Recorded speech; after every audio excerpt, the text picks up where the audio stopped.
할렐루야, 전교인 성경연께 함께하고 계신 여러분들을 주님의 이름으로 축복합니다. 오늘부터 우리는 다니엘서를 읽게 되었습니다. 우리가 읽게 될 다니엘서는 BC 536년에서 530년 사이에 기록된 것으로 추정되고 있으며, 많은 보수학자들은 예수님께서 마태복음 24장에서 다니엘서를 인용하시면서 그것을 다니엘이 말했다라고 말씀하시기 때문에 다니엘을 저자로 보고 있습니다. 수신자는 바벨론 포로 시대에 처하여 하나님께서 자신들을 이스라엘 민족을 잊지 않고 지켜주실 것이고 마침내 궁극적 승리를 주실 것이라는 그런 확신이 절실하게 필요했던 당대의 선민들과 각 시대의 현실 앞에서 역사의 향방에 대하여 고뇌할 모든 시대의 성도들이라고 말할 수 있습니다. 다니엘이라는 뜻은 하나님은 나의 심판자이시다라는 뜻입니다. 이름을 반영하듯이 이 책은 종말론적인 심판의 메시지와 열방을 향한 하나님의 주권을 선포하는 메시지를 다루고 있습니다. 이러한 종말론적 메시지를 담고 있기 때문에 다니엘서는 문학적으로는 묵시문학에 속합니다. 묵시라는 것은 계시 또 감추인 것을 드러내는 것을 말하는데요.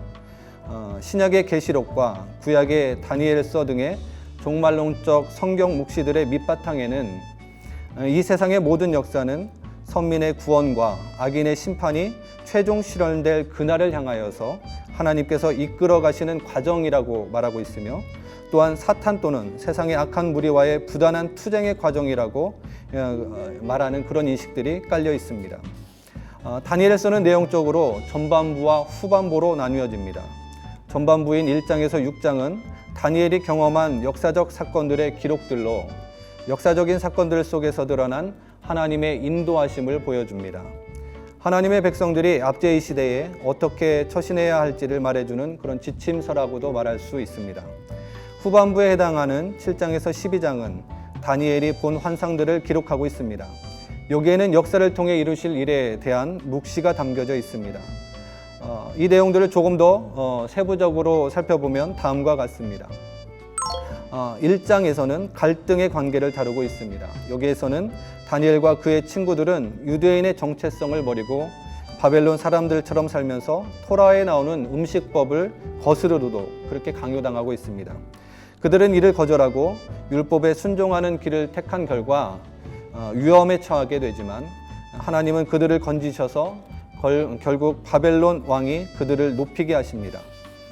2장과 7장에서는 4개의 왕국에 대한 환상이 나오고 있습니다. 2장에서는 거대한 신상에 대한 느부갓네살 왕의 꿈이 소개되고 있고, 7장에서는 첫 번째 계시로 다니엘이 그의 침상에서 꿈을 꾸며 4짐승에 대한 환상을 보도하고 있습니다. 2장과 7장에서 등장하는 큰 신상의 4부분과 4마리의 짐승들은 세상의 나라들을 의미하는데, 이것은 세상 나라와 하나님 나라를 대비시킵니다. 이 세상의 나라가 주인인 것처럼 보이지만 그것은 무너질 것이며, 세상의 참된 주인은 하나님임을 선포하고 있습니다. 3장과 6장은 위험에서 구원받은 이야기를 그리고 있습니다. 3장에서는 다니엘의 세 친구들이 금신상을 섬기도록 요구받았고 타는 풀무불에 던져져 죽임을 당할 위기에 처하게 되지만, 하나님은 이들을 극적으로 구원하십니다. 6장에서는 다니엘이 다리오 왕의 금령을 어기고 하나님께 기도하는 장면이 나옵니다. 그는 음모에 의해 사자굴에 던져졌지만 역시 하나님의 도우심으로 무사할 수 있었습니다. 하나님은 믿음을 따라 살기로 작정한 이들에게 기적적인 방법으로 구원을 베풀어 주십니다. 역사의 주인, 우리의 생명의 주인은 이 세상의 왕들이 아니라 바로 하나님임을 선포하고 있는 것입니다. 4장과 5장은 교만한 이방 왕에 대한 심판이 나옵니다. 4장에서는 느부갓네살 왕의 두 번째 꿈으로 큰 나무와 그것이 잘리는 꿈에 대한 내용입니다. 5장에서는 벨사살 왕이 베푼 큰 잔치 중에 사람의 손가락이 나타나서 벽에 글씨를 씁니다. 그 사건이 있었던 그날 밤 벨사살 왕은 죽임을 당했고 메대 사람 다리오가 나라를 얻게 됩니다. 당시 바벨론은 고대 근동에서 가장 강력한 제국이었습니다. 이러한 바벨론의 왕이었던 느부갓네살과 벨사살은 교만이 하늘을 찔렀습니다.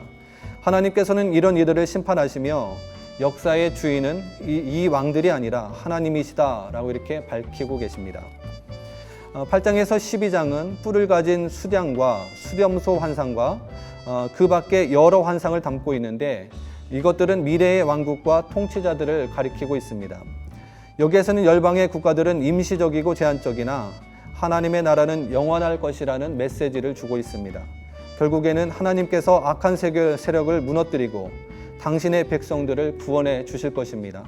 다니엘의 묵시는 박해자들에게는 멸망을 선언함으로써 고난 중에 있는 하나님의 백성에게 위로를 주고 있습니다.